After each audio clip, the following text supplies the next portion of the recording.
पश्चिमी उत्तर प्रदेश को गन्ना किसानों की बेल्ट कहा जाता है। मुरादाबाद की कांठ विधानसभा क्षेत्र से लेकर सहारनपुर तक का पूरा इलाका गन्ने की बेल्ट कहा जाता है। गन्ना किसानों द्वारा इन दिनों जहां गन्ने की कटाई का कार्य किया जाता है, तो वहीं बड़े गन्ना किसानों द्वारा अपने गन्ने की फसल को लेकर मिलों तक जाया जा रहा है। तो वहीं छोटे किसान अपने गन्ने को कोल्हू पर लेकर पहुंच रहे हैं, जहां उनके द्वारा गन्ने से गुड़ बनाने का काम तेजी से किया जा रहा है। ग्रामीण क्षेत्र में रहने वाले किसानों का कहना है कि किसानों के पास संसाधनों की कमी है, जिसके चलते गन्ना किसानों को काफी दिक्कतों का सामना करना पड़ रहा है। वहीं प्रदूषण नियंत्रण बोर्ड की भी तीखी प्रतिक्रिया सुननी पड़ती है। गन्ना किसानों का कहना है कि कोल्हू में गन्ने का रस निकालने के बाद जब रस की पकाई की जाती है तो इसके लिए ईंधन की जरूरत पड़ती है। ईंधन के संसाधन न होने के चलते गन्ने की खोई और गन्ने की पत्ती जलाकर गन्ने के रस को पकाया जाता है और उसके बाद उससे गुड़ बनाया जा रहा है। गन्ना किसानों का कहना है कि ग्राम स्तर पर भले ही गांव-गांव कोल्हू चल रहे हों, लेकिन हमारी परेशानियां कम होने का नाम नहीं ले रही। सरकार भले ही गन्ना किसानों के हितों की बात करती हो, लेकिन गन्ना किसान कई दशकों से अपने परेशानियों से जूझ रहे हैं। सरकार की नजरें कब इन पर होंगी कोई नहीं जानता, लेकिन चुनावी वादों के चलते किसानों की हर बार अनदेखी होती जा रही है। किसानों का कहना है कि सरकार के नुमाइंदे अगर जमीनी स्तर पर थोड़ी सी भी मदद करें तो जमीनी स्तर पर किसान अपने आप विकास की ओर आगे बढ़ चलेंगे। गांव की सड़कें टूटी हैं और गन्ना किसान बेहाल।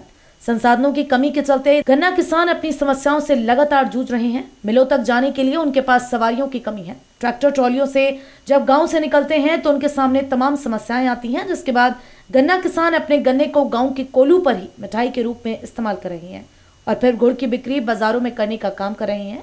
सरकार की अगर बात करें तो सरकारों द्वारा दावे तो बहुत किए जाते हैं और आरोप प्रत्यारोप भी लगाए जाते हैं, लेकिन गन्ना किसानों की समस्याओं का समाधान आखिर कब होगा, ये एक बड़ा सवाल है। यही मतलब ये अधिकारी लोग मानते नहीं ना, कोई किसान आता अपने काम के लिए मानते नहीं। आपके साथ क्या हुआ? आपके साथ क्या परेशानी है? मेरे संग तो भैया परेशानी हुई, मैं गया 8 बीघा गन्ना खाएगी आवारा पशु, और समझ लो कितनी लागत है, 1 रुपया नहीं, कहीं से मुआवजे का कोई रास्ता ही नहीं।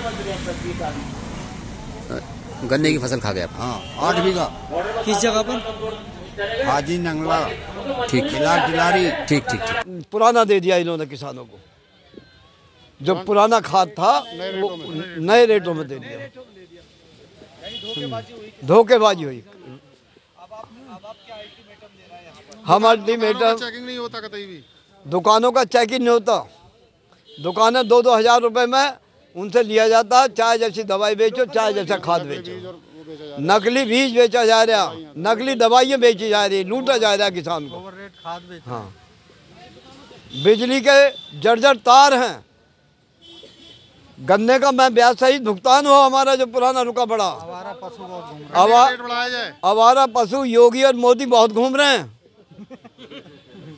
सही बात है ये। मतलब आज गाय की वो व्यवस्था है। अभी हमारे एक महाराज जी खड़े, वो कह रहे जय गौ माता। मैंने कही जय गौ माता तो हमारे खेतों में घूम रही है। ऐसी व्यवस्था खराब है। ये अगर 30 रुपए किसान को देते, बजाय ये गौशालाओं में इतने गारे पड़े, गोबर चढ़ा पड़ा, 30 रुपए किसान अपना खर्च करता अपने घर से, आज 60 रुपए में पशु पल जाता। वो गाय बछड़ों को नहीं छोड़ता, ना गाय को छोड़ता ना बछड़ों को छोड़ता। बछड़ा जब हमारे यहाँ हुए करे तो गुड़ बांटे करे, उसे सादा गेरे करे बछड़े को।